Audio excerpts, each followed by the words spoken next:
All right. Well,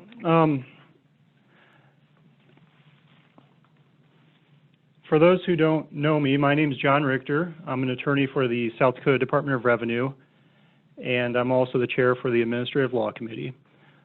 So today we've got a couple special guests with Tom Simmons and Wendy Klopner, and they're going to talk a little bit to us about the important topic of who is your client. Now, this was originally presented as a CLE, or was going to be presented as a CLE back in June of 2020, but due to the COVID stuff, things got pushed back. And, this, conversation has been kind of on the books since probably this time last year. I was really excited to get the opportunity to speak with Tom initially and kind of pitch the idea because, when you start thinking about it, as attorneys, we really get into some sticky situations from time to time about who is actually your client.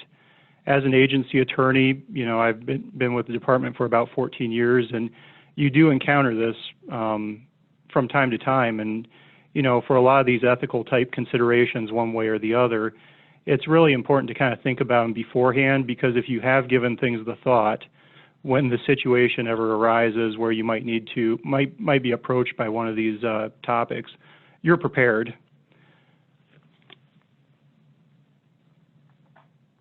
And I got a message from Andy saying, John, you're muted.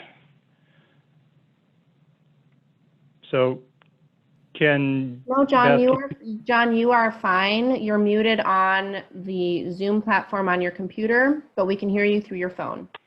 Okay, perfect. Thank you. And for those who are wondering why I'm on my phone, I guess, I don't know. I've got some sound issue with one of my drivers, which is always fun when you do one of these meetings one way or the other. So as opposed to just speaking into the camera, I get to hold a phone up to my ear and speak to the camera because we don't want some residual feedback. But I guess as I was saying, this is an important topic. It's one of those things where if you spend a little bit of time thinking about it beforehand, you'll avoid a lot of issues down the road. And I think at this point, probably people are tired of hearing from me, and the two stars of the show, Tom Simmons and Wendy Klopner. I'd like to introduce Tom Simmons from the USD Law, Dave Knutson School of Law at USD, and then Wendy Klopner, who's the Lake County State's Attorney. So I'll turn the floor over to them, and we look forward to their conversation. And as we go along, if you have any questions, I asked everybody to bring questions. I think they should be ready to handle them. So without further ado, here's Tom and Wendy.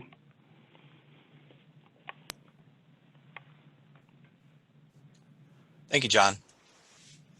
Wendy, do you want to lead off? Wendy, please unmute yourself. Thank you. Thank you. Sorry. I'm not used to technology. I'm just a lowly state's attorney. So thank you, Tom. Thank you, John. Thank you, Elizabeth, for having me here. I'm very excited to talk about who is your client when you work for either a state or government agency. John is right when he says that you really need to think about who your client is. And after you work in state government for a while or for a local government, this becomes an easier task, but getting the people that you represent to understand that is another thing. So what I want to start out talking about is, when you're working for a state government agency, obviously most government agencies are represented by either attorneys that work in their departments, like the Department of Revenue.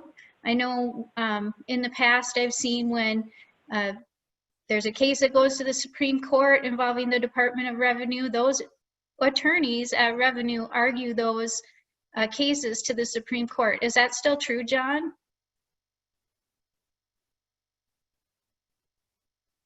John, you're muted.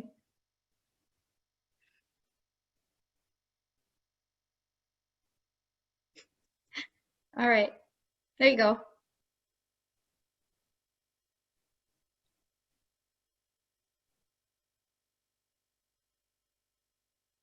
Well, John, we still can't hear you. So, Okay. oh, there you go. Okay. So Yep, tell us. there we go. Yes. Does your agency still argue its own cases? Yes. So basically from day one, we're going to be handling our cases from the administrative law level all the way up to the South Dakota Supreme Court. And, there are instances too where we might be going into other jurisdictions, for example, bankruptcy, and we have been in the federal courts from time to time as well. All right, thank you. At other times, state government agencies are represented by people that work at the Attorney General's office. And from my experience working in state government many moons ago, is that a lot of the attorneys, if not all of them, who work for state government are assistant attorney generals. That may not always be the case. I think it kind of depends on the attorney general at the time. But when I worked for state government, that was the case. So you always have somebody that you can talk to if you have a question about some legal issue that is going on in your agency. One of the things that attorneys do is, when you work for the state, is you interpret statutes for the people in your department. The other thing that applies not only to state government lawyers, but local government lawyers, is that you're also giving legal advice to the people who work in your department or the people who work in your government. Sorry, I'm just looking at my notes. One thing I was asked to talk about was the People Fund, which is the public entity pool for liability. Now, the People Fund is administered by Risk Management, which is a department inside the Bureau of Administration of state government. And that is just, it's a pool, a liability pool. Agencies put contributions together, and in that way, they limit the amount of money they have to pay for insurance. And of course, South Dakota, in essence, is self-insured from what I understand from when I worked in state government. But anyway, so what's great about risk management is that, risk management helps you manage assets. Like if you have assets being stolen, if you have assets that are being misappropriated. Also, it helps you, it represents state employees in tort actions. And so it's really helpful also to contact them if you have a contract, for example, that you want them to look at. They have forms. They also have a lot of advice out on their webpage about things to include in contracts that cover your agency. For example, hold harmless clauses and things of that nature. So the People Fund is really great, and the people at Risk Management, they are helpful. When I worked for the state, I had them look over all the contracts I drafted, and they approved the format. And so, like I said, they're a great way to make sure that what you're doing is correct. Because of course, you're just one lawyer in the cog. If you can get the people who are essentially running the insurance agency to okay your forms that you're using, then of course it makes you feel a little safer as far as putting that contract out into the real world. The risk management has $1 million for general liability for each occurrence. And they cover, as I said, general liability, errors and omissions, and offer advice to state agencies when asked. I want to talk a little bit about some of the things that cause you to question who your client is, which is immunities. There's sovereign immunity and qualified immunity. Working at the state level, I would say sovereign immunity is most likely more important, or not more important, but more implemented, only because it really applies mainly to law, not mainly, but a lot to law enforcement. And when you're working at a county or a city, one of the bigger departments in your government agency is your sheriff's office or your police department. that's where qualified immunity comes in. But at any rate, so sovereign immunity really protects government assets and government actors. And the government actors, it covers any errors or omissions, any torts that they commit while they're working in their capacity as a state actor. Qualified immunity comes into play when we're talking about an actor who is working during the scope of their employment, and they might violate a person's constitutional rights. And so we might end up like in a jail setting or a prison setting with a 1983 action or some kind of other tort. And those immunities, qualified immunity applies when the actor is acting in the course of their employment and they are doing what they're supposed to be doing. And if there is a constitutional right that the court finds is clearly established, and as I said, a recognized right. And qualified immunity applies when if the actions of the actor were objectively reasonable at the time, knowing the facts that the government worker knew at the time, if those are reasonable, the actions, then qualified immunity applies. So now I want to talk more about what I know the most about, which is representing government agencies on the local level. I've been a state's attorney since 2003, spent a lot of years representing county officials. And one of the things that is very confusing sometimes for people who work for local governments is who is their lawyer. For example, state's attorneys and city attorneys, they represent the county or the city that they work for. They give advice to all of the elected officials or government officials, department heads in the agency, but they don't represent the people if they get sued in their personal capacity.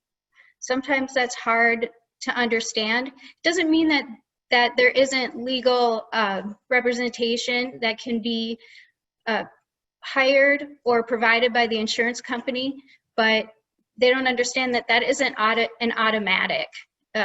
It only comes in, I mean, obviously the person can hire their own attorney, their own private attorney, but coverage may not come from the county or through the county's insurance policy always for people who are sued in their individual capacities. The other thing that is sometimes confusing is making government officials or local government officials understand that they can't give legal advice because it puts the county at liability.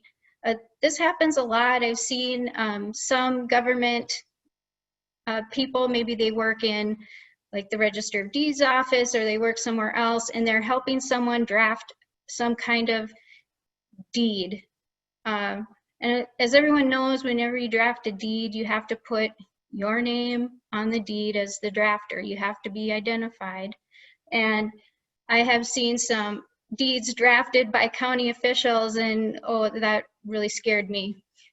Because if something goes wrong with that deed, then the county can be held liable because a county employee drafted that deed.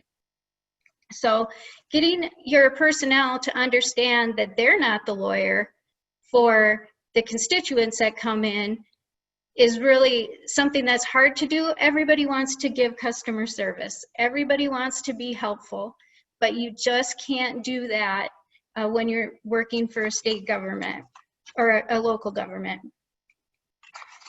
So one of the things that is important to understand also is that when a case, state's attorneys, for example, can hire outside counsel to assist them with civil suits, for example. And so state's attorneys don't have time and don't have the expertise, generally speaking. Well, I'm going to speak for myself. I don't have the time or the expertise to handle a tort case or handle the case when your county gets sued over a drainage issue or a variance on on a ordinance or a conditional use permit or any of those things. And so what is available and what is helpful when you're representing your client, the county, is the South Dakota Public Assurance Alliance. Lisa Marceau, I saw, was out here listening to this, and I've worked with her on the employment hotline before. The Public Assurance Alliance is great for local governments because they do offer, if you're a member, you get an hour of free legal advice per occurrence on employment issues. And when that happens, then the Public Alliance, they organize someone to contact you with your question. You explain, you call with and tell them what the question is, and they have an attorney contact you. And if you follow that that attorney's advice, and if you're sued, then the deductible which is $5,000, is waived. I've called the employment hotline before. It's hard for smaller counties that don't have a full-time HR department to navigate some of these really big wage and hour issues. We just had one in our county where I didn't end up calling the hotline, but digging into wage and hour and overtime issues, for example, is sometimes not easy, and some of those rules are hard to understand. There's also something that started recently, which is called the Government Practices Hotline. And if you have some questions about, well, you know, what is the proper way to conduct a hearing on a variance or a hearing on a road vacation, anything like that, they can help you get in touch with an attorney that will know those questions or know the answer to your questions. When you use these hotlines, then the South Dakota Public Assurance Alliance steps out of the middle of the connection or the transaction, and you become the client of whatever firm or whatever attorney is helping you with this question, if it would go further than just having a telephone call and discussing some of your issues. So if there are any questions, you can always just send me a message too, and I'll try to answer those. Okay. Sorry, I'm just going through my notes here, making sure that I have covered everything I have on my paper. Now, one of the things that also is helpful to understand when you're working for a local government is that when you give an opinion to someone, a department, I usually try to give those in writing, and then on the email or on the memo I'm drafting, I always make sure to say, this is work product, do not disseminate without my permission, because pretty soon you're gonna type a legal opinion and you're gonna send it to a department head, and then pretty soon that department head is forwarding it to the constituent that has the question that has come to the department head.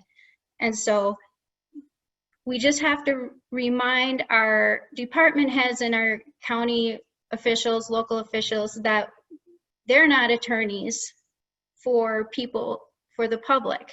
You're not public attorneys the same way I can't give legal advice to private people about their custody disputes.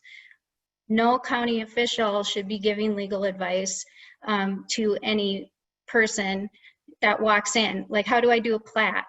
You know, how do I refer a vote of the commission to a vote of the county residents? Things of that nature. People want to help, as I mentioned before, and so it's hard for them to understand that once you give them help, you are essentially putting yourself in the chain of the list of people who are going to be sued when something goes bad. So my experience with the South Dakota Public Assurance Alliance is that I am currently getting sued right now by somebody who is incarcerated because this person had been convicted of a controlled substance violation. He didn't pay some fines and costs in a county and where I had worked, and that debt, since it wasn't paid, it got forwarded to the state's Debt Obligation Recovery Center, which we affectionately call the state's collection agency. And there's a statute that says if the collection efforts aren't successful, then your driver's license can be suspended. Well, this person is under the impression that I suspended his driver's license, or I requested that it be suspended. And so when he got picked up on a probation violation, and because he couldn't get a job, he said that, well, he couldn't get a job because he didn't have a driver's license, and that pressure ended up causing him to relapse on methamphetamine. So luckily, you know, the minute I got served with the papers by the U.S. Marshals, because it's a federal lawsuit, I called the insurance company, and luckily they're representing me, or they're having an attorney represent me in this case. And we're still, there's a summary judgment motion pending. But I just thought I would share my experience, is that, you know, your insurance company is the first line of defense here. And when you have a, yeah, thanks, Kristen. That's good. That's a good message. Yes. You know, May Adam Gertis represents the People Fund. So he is a good person to contact if you do have any questions. At any rate, my experience has been great with the South Dakota Public Assurance Alliance and our insurance adjusters or investigators. I'm not sure what they are really called, but, you know, we always have a really good working relationship with them, and they always help us understand what we need to do. I don't have very much time left, but I do want to talk about our people who have clients who are local governments. We also have a duty to the public. And our client, in some ways, is also the public, because the state's attorneys and the city attorneys are also responsible, or can be, for filing removal of office suits, which are malfeasance suits. I have done this before. It's not especially fun. The one I did was a conflict for another county, so I didn't know any of the people.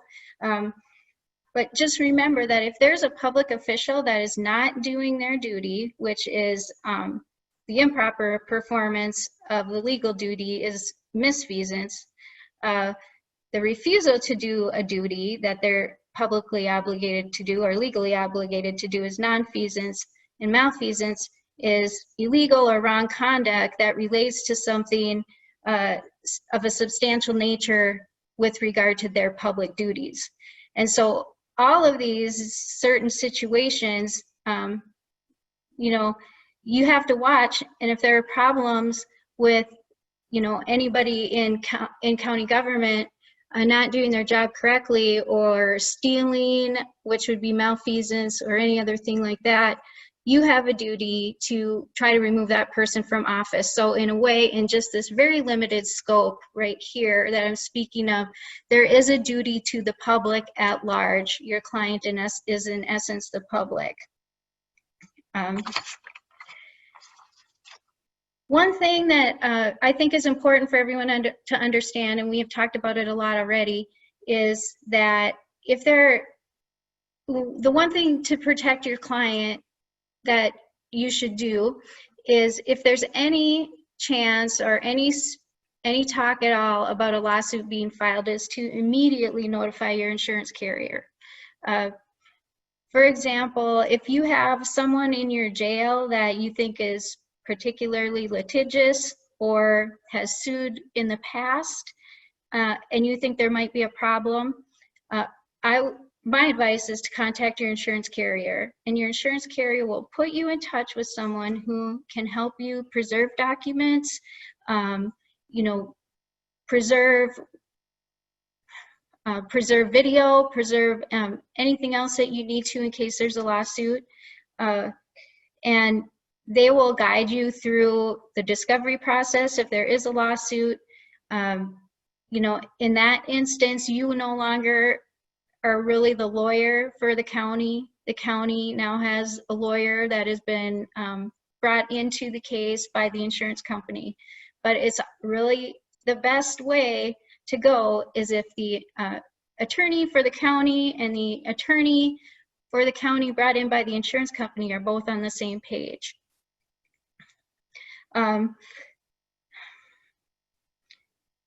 And sometimes, one other thing that I wanted to mention is sometimes we do call state agencies for help.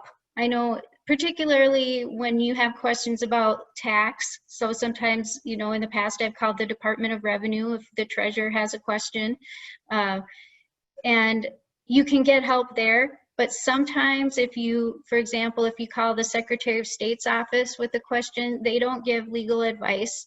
And so if you have a question about elections or voting, which is going to be the hot topic this year, you know, the Secretary of State's office is less likely to give you legal advice, which is fine. That's what the state's attorney is for. But there is always someone that you can call.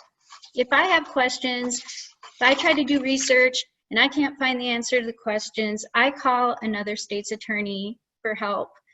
There's always someone more experienced than me, working in the same job as me, for example, Mark Vargo, who can help with issues that you have or questions.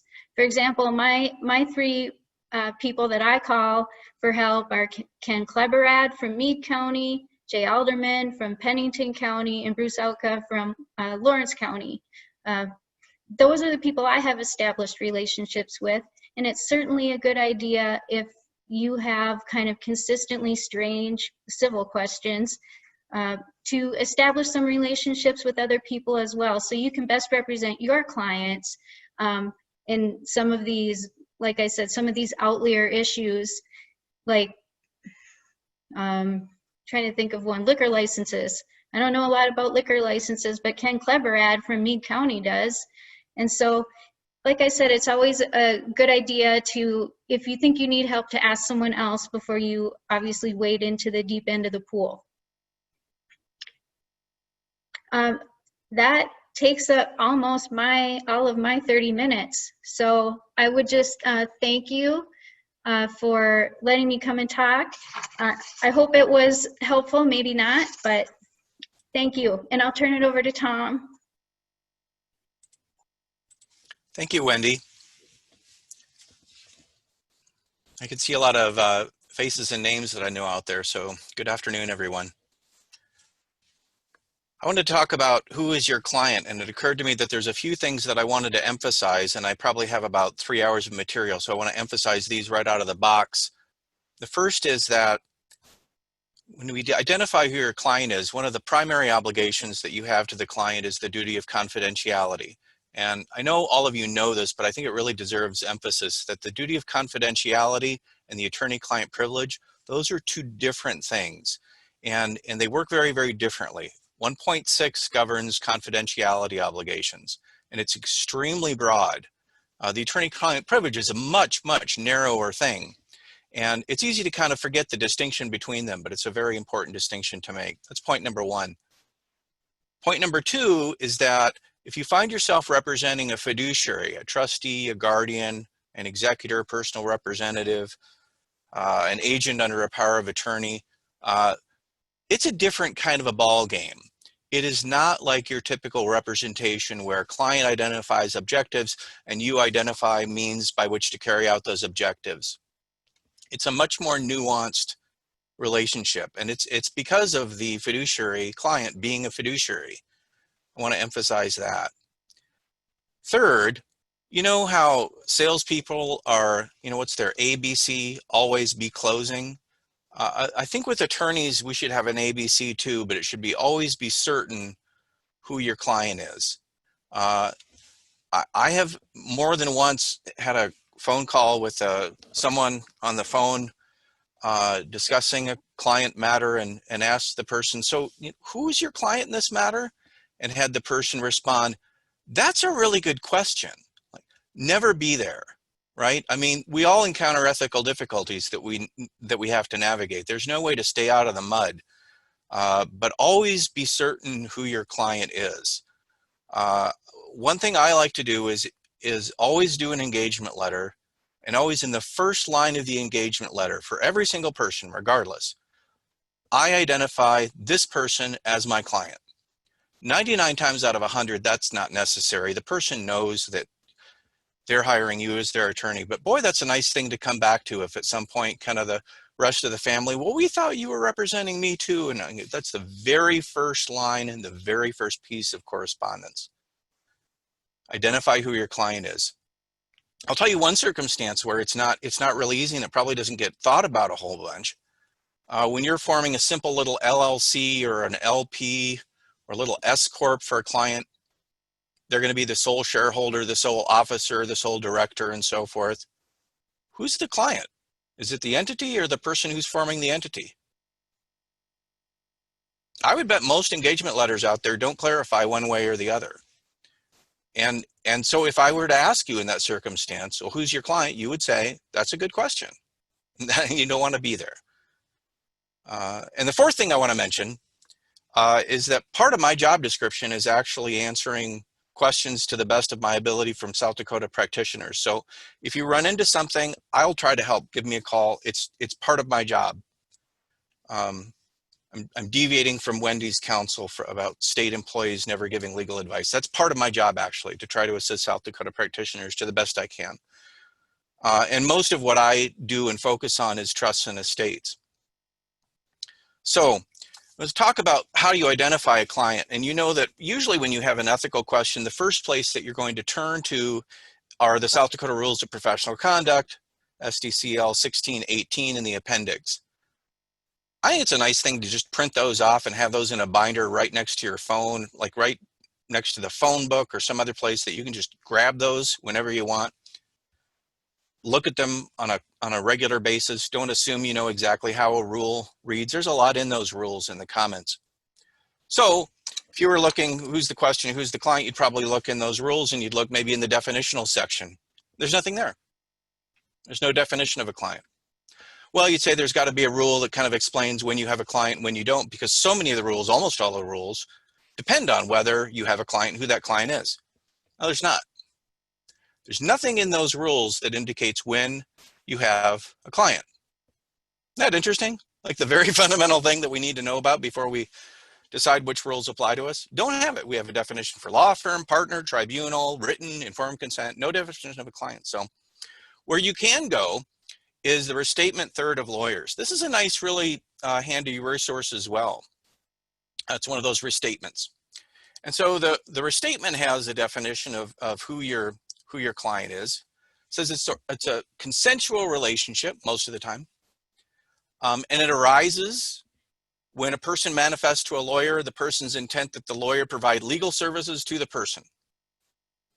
And the lawyer either manifests consent to do so or fails to manifest lack of consent to do so, and the lawyer knows or should reasonably know that the person reasonably relies on the lawyer to provide legal services, or a court appointment. Court appointment's non-consensual. But otherwise it is a consensual relationship. Doesn't require a writing, doesn't require a payment. If you're a Breaking Bad fan, you know that there's one scene where my favorite lawyer in the world, Saul Goodman, is going to give legal advice to Walter White, and he says, okay, first give me $10 or something. Okay, now you're a client, now we can have a confidential communication.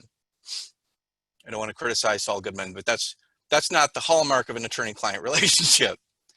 It is often an indication, to be fair. You know, it does tend to suggest there's an attorney-client relationship, but it's clearly not a prerequisite. Do you have a client when somebody comes up to you at a party and says, hey, quick question, and you give them a, hey, quick answer? I've always been worried about that. I remember I was with my dad one time. My dad was not a lawyer. A lot of you know Tom Simmons, the respected trial attorney from Bangs McCullen, but that wasn't my dad. My dad was not a lawyer. Uh, he was a finance guy, so he did investments and things like that. And one time somebody came up to at a party and I was with him and they said, "Hey Joe, what should I buy for a stock?" And he told him some stock and they walked away. And I said to my dad, "Does that bother you when people ask for free advice, you know, like that?" And he said, "Well, you know what they say, you get what you pay for." I was like, "So did you tell him the wrong stock to invest in? Is that what you did?" It's always troubled by that a little bit, but is that a client when they come up? Can they rely on your legal advice? You need to be careful. There is something in the restatement that says that is not the creation of an attorney-client relationship. But in fairness, there's consent. You're consensually providing legal advice. That seems to me to be the hallmark of the attorney-client relationship. Someone providing the attorney information and the attorney translating those facts into what the law provides in that regard.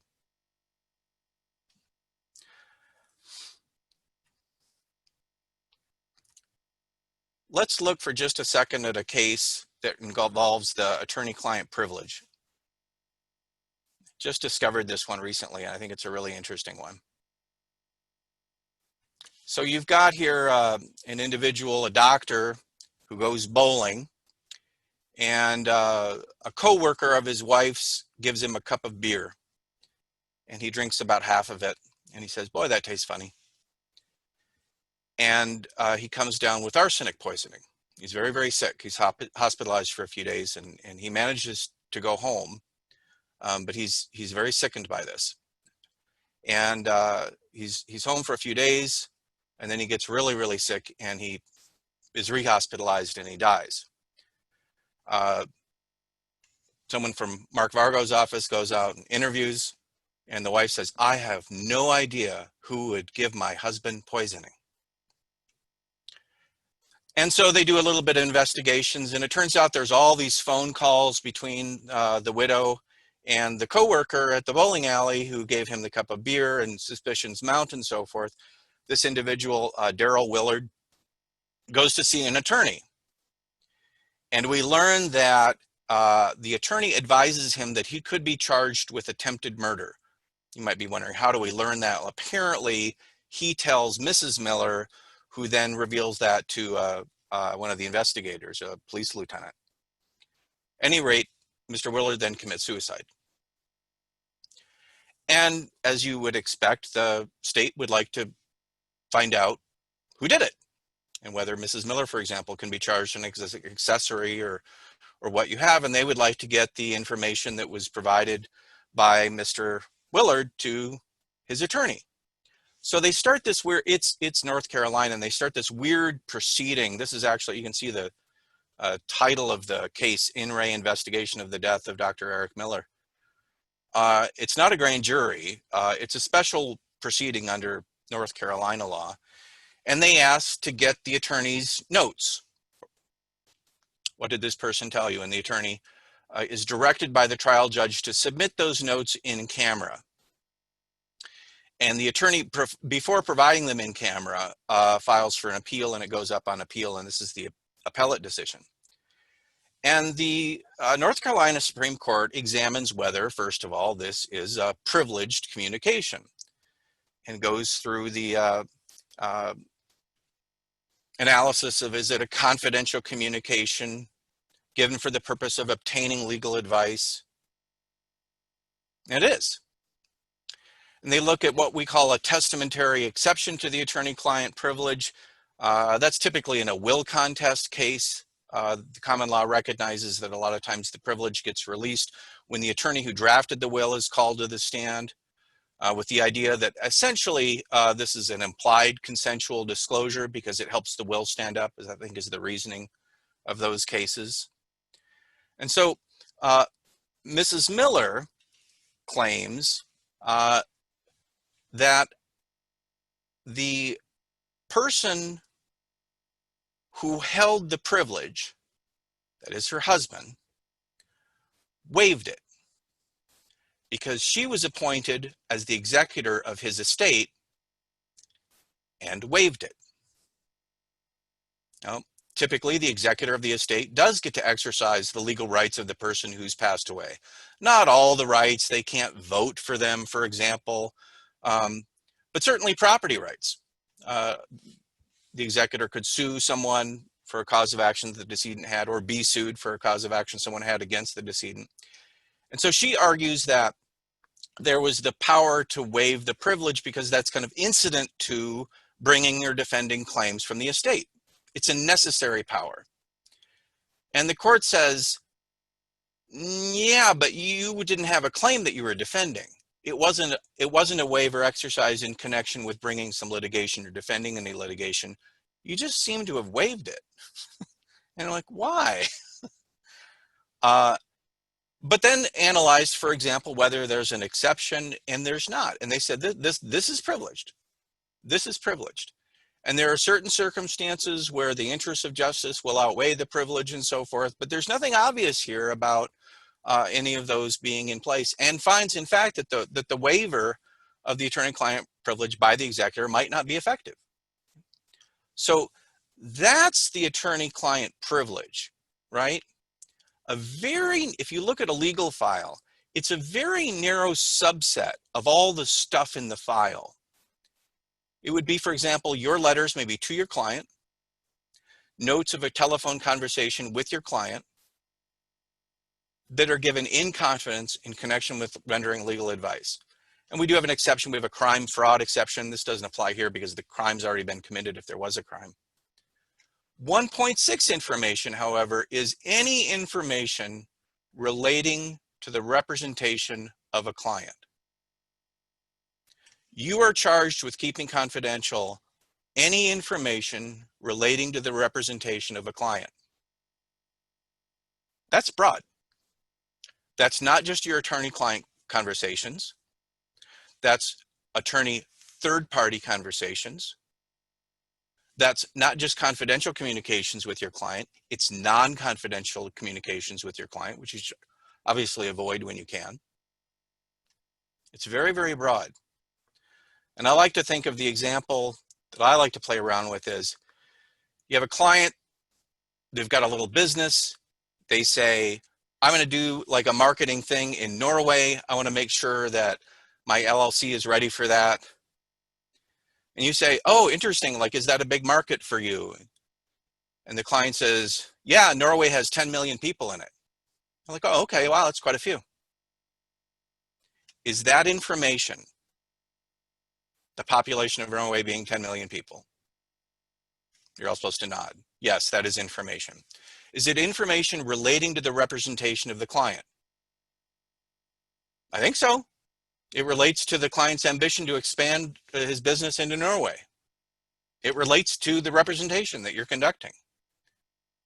So is this professor saying that that's 1.6 information?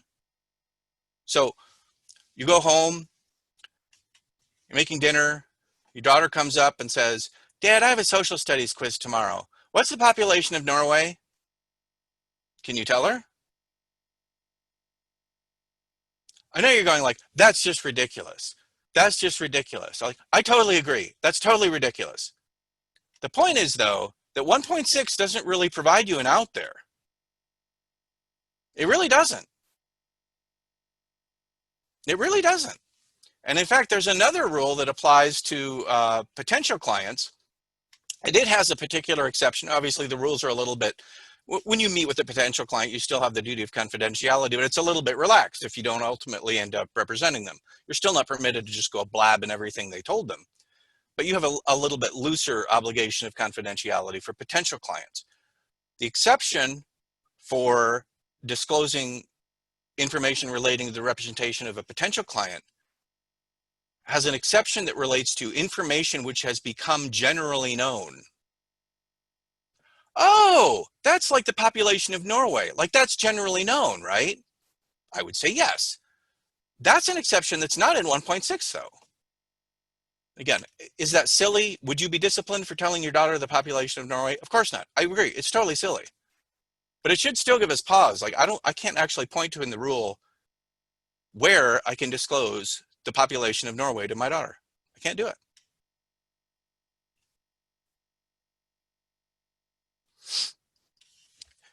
prospective clients or potential clients.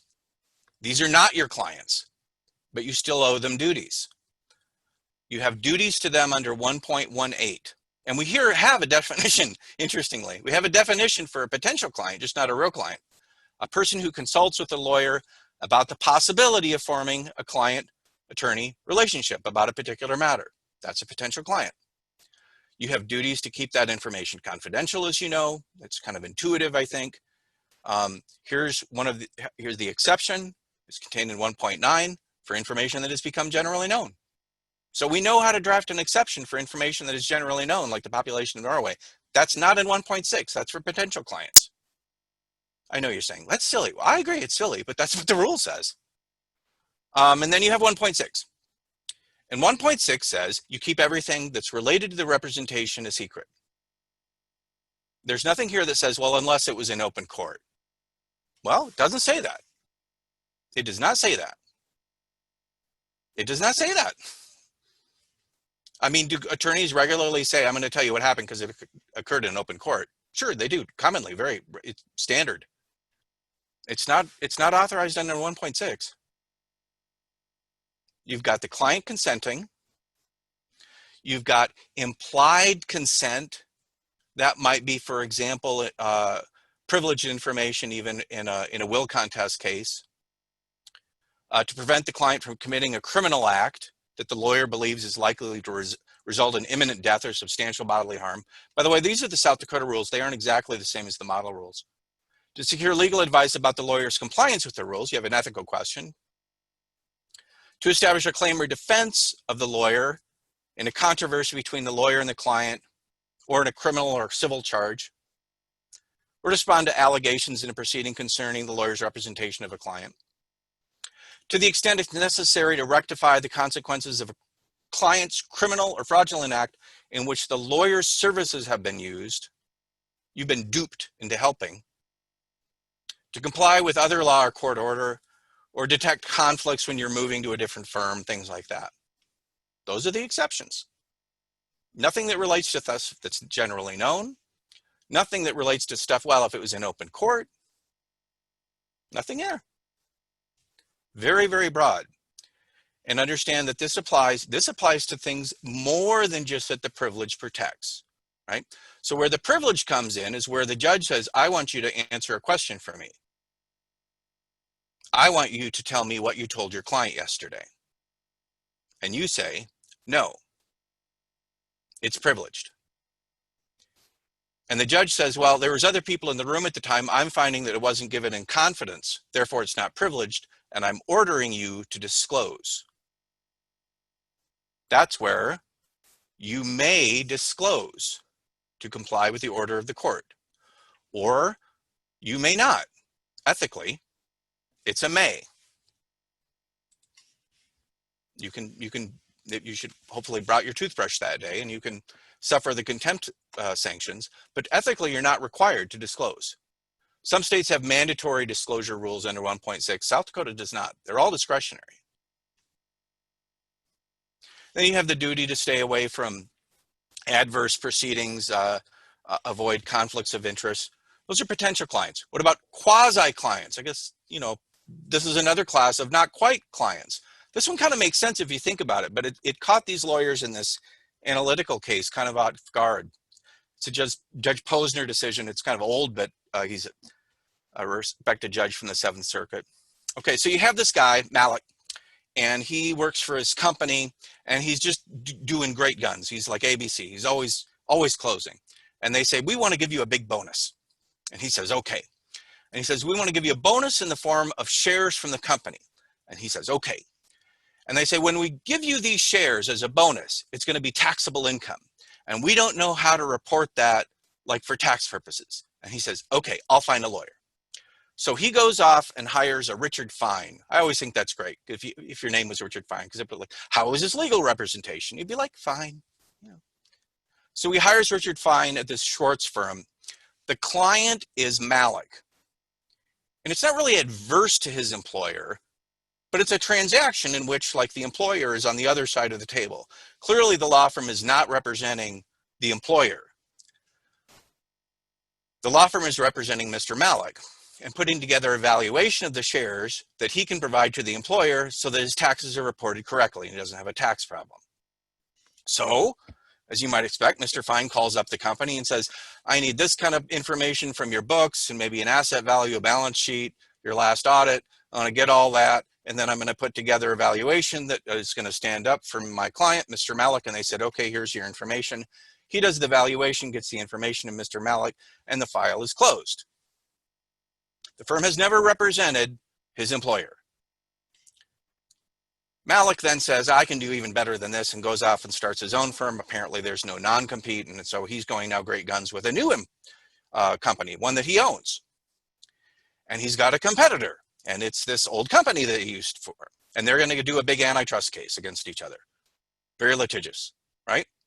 So he goes right back to the old firm, and he says, I want counsel. I want to hire you on behalf of my new company. We're going to go get that other company that you helped me with before when we did the valuation of shares, and we're going to prove an antitrust case against them, and you're making a lot of money. And they say, okay. And they appear in court, and NPD, the client's former employer, appears and says, Judge, they ought to be disqualified and pay all our fees in bringing this motion to disqualify. And the other firm is just like, what are you smoking? Because we've never represented you. And they said, yeah, but you asked us to give you information, like our balance sheets, our audits, so that you could put together this valuation of shares. And we reasonably believe that, like, as an attorney, you wouldn't be able to then bring a case against us. And Judge Posner says, yeah, that's absolutely correct. That'd be messed up. They're a quasi client, and you're disqualified.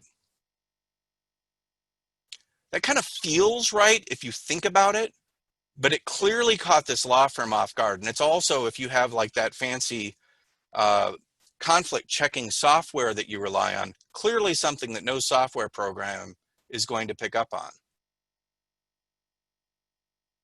I find that, I think it's comforting, because it is true that I think this company gave this lawyer quite confidential information that could be then relevant in the antitrust case. And that's the kind of thing that we're concerned with our conflicts of interest rules. It also means that you can have conflicts of interest with quasi clients.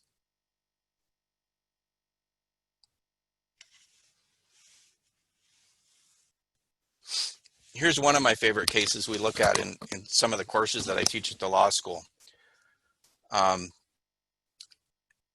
Very, very standard husband and wife estate plan. Everything goes to the spouse and then to the kids, right? Very standard estate plan. And the firm is putting together this plan. This is a medium-sized firm, like 40 people or something like that. Meanwhile, there's a conflicts checking software that they use, and they put the names in. We don't get the actual names of the parties here. They're redacted. It's A versus B, but they might have a name, one of those that's like either an I or an E, or an E and an I, and they put in the information wrong on the conflicts program. And later, this firm is engaged to represent a woman who claims that the husband that they're representing in the will contest the will drafting proceeding is the father of her child, and he won't pay child support. So of course they run a conflicts check. This time they spell the names correctly, and they don't see that they're doing those people's wills. So the husband then gets served with this complaint and so forth, and he goes and hires another firm. I think this is interesting too, because your clients don't necessarily see a conflict where you see one. And they also often see one where there isn't one. I think guy, gets the complaint and says, well, it's someone else in that firm. It's not the estate planner who's suing me. I'll go hire an attorney. And so it's very, very interesting. You get this discovery demand that goes to the firm that's representing the husband in the estate planning, right? Demanding information about the husband. And you've got different ways you can handle that, right? You can call them up and go, hey, look, you probably don't know, but your firm actually represents him. Or you could just be really kind of snarmy about it, which is what this person does, and just replies to the discovery demand. You already have that information. Just drops it in the mail. Let's open it up. You can just imagine the lawyer at the desk, right, opening up. I already have that information. What do you mean I already have that information? The only way we'd have that information is if... oh, I hope we don't represent him. And they do, right? So by this time, the wills are done. The wills are done. And the concern of the firm that has drafted the wills is, okay, this wife of the husband does not know that the husband has a child from another relationship. He did not disclose that to her. And so their concern is she would die, he would survive, and then under his will, it would go to his children, which include one that is not hers. And therefore, she was under a misapprehension when she signed the documents, and they have an obligation to tell her. Now, in fairness, they would have told her, you know, wills are wills. If you die first, your husband can leave his stuff to whoever he wants. There's no guarantee he's going to leave it to your child. But they want to tell her. They think that that's wrong, that she was under a misapprehension, that that was material information that she might have done her estate plan differently had she known. And so, of course, they ask the husband, and the husband says, what do you, any guesses? They call up the husband and says, can we tell your wife that you have a child from another relationship? He says no. He says no. So the question is, can they disclose that under 1.6? And the law firm says, our services were used to commit a fraud. The fraud being that the wife signed a will thinking that if she died first and he survived, his will would provide for a bequest only to her child and not the child that he also has already. It doesn't really look to me like a fraud. The New Jersey Supreme Court says you can disclose that. Their ethical rules under 1.6 read a little bit differently than ours do, and you might be able to distinguish it on those grounds. The main point of this one is that they have an engagement letter. When you do a joint representation, you have an engagement letter, and it says stuff like, we're going to share things between the three of us. There's no secrets between the three of us. Theirs kind of says that. It says information that we obtain from one of you might become available to the other of you. But it's a matter of wordsmithing. The court says that's not an express waiver of the duty of confidentiality. You should say, information that I receive that is relevant to another party in this matter will be provided to that party by us.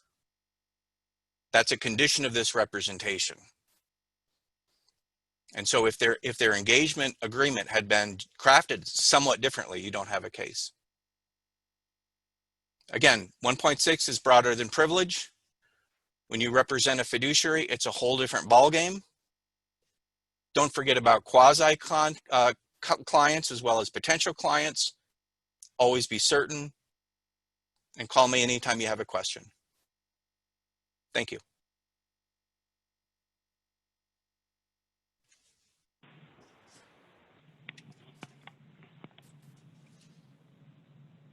Thanks, Tom.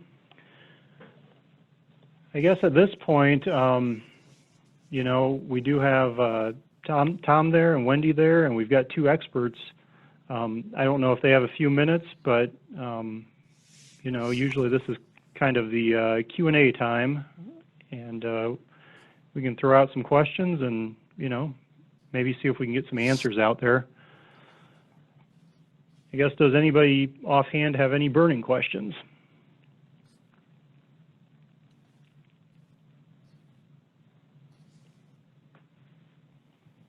I guess for Mr. Simmons or Dr. Simmons, Professor Simmons, with respect to your example about the motion to get the expenses for bringing the motion for conflict of interest, was there any duty, I guess, on the part of the moving party to sort of meet and confer before they did that and request the attorney withdraw before they brought a motion and took it before the court? Yeah, and I'm sure they did that here, or they really wouldn't have much of a leg to stand on it, I think, in asking for fees. And I do think that this is one where it's very, to me, possible that you can miss this, that you didn't think it through the first time. But once it's brought to your attention and it's explained, you obtained information that's confidential and that it's relevant in these proceedings. there is case law that supports, and again, it's not an ethical issue per se, it's a disqualification motion. A lot of our ethical rules really relate to disqualification motions, but the judge also has the judge can't impose discipline. That's up to the D board and the Supreme Court. And the trial court has this inherent power, as you know, to kind of manage their courtroom. You know, require someone to wear a tie. We're gonna break for lunch for 20 minutes, not 30 minutes. That's their inherent power. And part of that inherent power is managing what they see as unacceptable levels of conflicts of interest. So it's also a motion that doesn't specifically depend upon the model rules. It really depends on the judge's discretionary authority in managing their courtroom.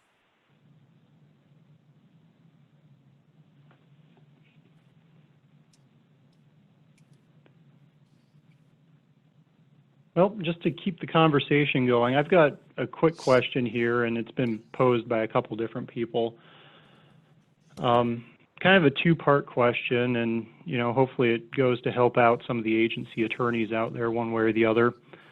But as an agency attorney, you represent your agency or board or commission. I guess one of the questions that comes up frequently is, okay, maybe your secretary or commissioner has one set of ideas, and then you go higher up the chain, and then somebody else has other sets of ideas. And can you kind of talk about the conflicts that are present in that scenario? And then also kind of as a corollary, this is more hypothetical than anything else, but South Dakota is generally speaking kind of a one-party state. And to operate, as Wendy mentioned earlier, agency attorneys operate under the Special Assistant Attorney General tag. So I guess, do you have maybe a comment on kind of the push-pull in terms of, agency may want to take course of action A, Attorney General's office may want to take course of action B. How do you juggle those obligations as well? And, I could see that scenario occurring perhaps, if, say, for example, you had a Republican governor and a Democratic Attorney General, or a Democratic governor and a Republican Attorney General. But I'll throw those two out there. Wendy, go ahead, Tom. No, I was going to say that's your bailiwick. Oh, okay. In my experience, when I've run into issues like this, and maybe it's not necessarily between, a department head and a cabinet member, but I think it's important for everyone to sit down at the table when you have conflict within the agency and bring forth all of the ideas, with the lawyer being the mitigating party, meaning, okay, well, that, we can do this legally, but we have to remember that everything we do legally could end up being a policy for your agency. And so I think at that point, everybody needs to be on the same page. Of course, I've been in situations before where I've given a county commission some advice about how to do something, and have told them, okay, this is my advice, but you're free to ignore me. And they've ignored me and done something that I didn't recommend, which in a situation worked out fine, but that's not the situation you want to be in when your commission or your board doesn't follow your advice, or your department doesn't follow your advice. So I think it's important for everyone to have a very honest conversation about what the law is and what should happen. When you have a difference between what the agency lawyer thinks should happen versus what the attorney in the Attorney General's office thinks should happen, I think it's important to remember who has the expertise in the law. In the Attorney General's office, there are many, many very smart attorneys, but sometimes, if I worked in appellate at the AG's office, I certainly wouldn't know very much about revenue tax, or I wouldn't know a lot about how to advise the people at school and public lands. And so I think there has to be, again, another very frank conversation about this is what the attorney from the Attorney General's office knows, and this is what the attorney from the agency knows. And there has to be a working relationship and a sharing of ideas to decide what is the best course of action. And of course, if it comes to it, the Attorney General and the cabinet member can always get together and those two can duke it out. But I think it's important to make sure that everyone is appreciating each other's point of view and that you come to the right answer legally that can work for both the Attorney General and your cabinet secretary.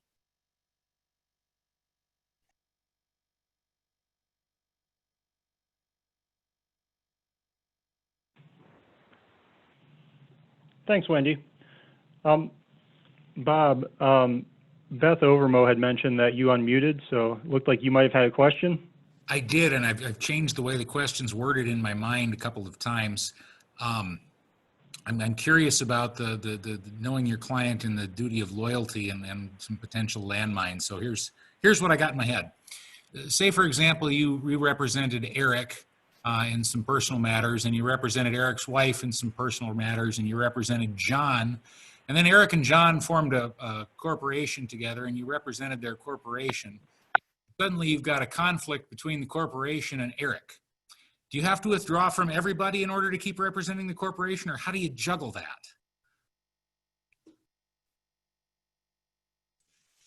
Yeah, there's a relatively recent decision by the South Dakota Ethics Board that's kind of on point. That's what commonly gets referred to as the hot potato problem. If you have the ability, or you've got a client where like, this is a conflict, I'd like to just, and ordinarily the law says, no, you're stuck.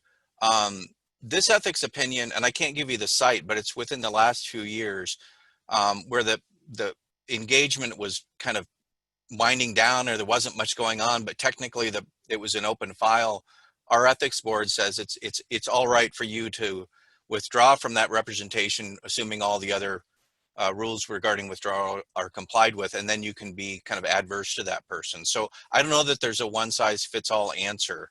That ethics opinion would be worth taking a look at. I missed that. That's a South Dakota opinion, did you say? Yes, it's from the South Dakota Ethics Commission. Yep. Okay, sit down. Thank you.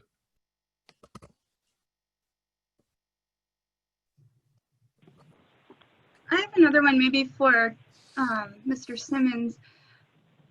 State agencies occasionally contract with outside counsel on various matters. So if the PUC was to hire an attorney to help them out on a case, and then later that lawyer has, say, a client that wants to sue GF&P, can they do that? I mean, how do you, because the state's a pretty big entity with a lot of working parts, obviously. So do we conflict everybody out of everything? I guess your analysis would be first, is it a current client or is it a former client for that firm? That's question one.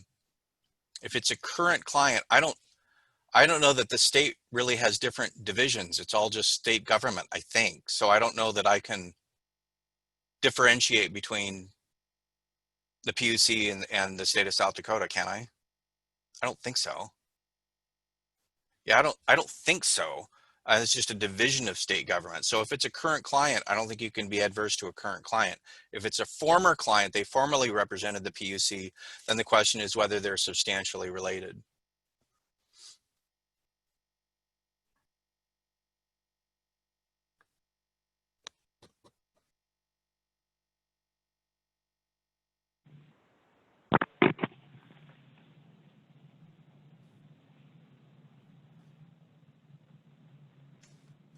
All right, well, it sounds like the questions are slowing down, so I guess we'll do one last call for questions and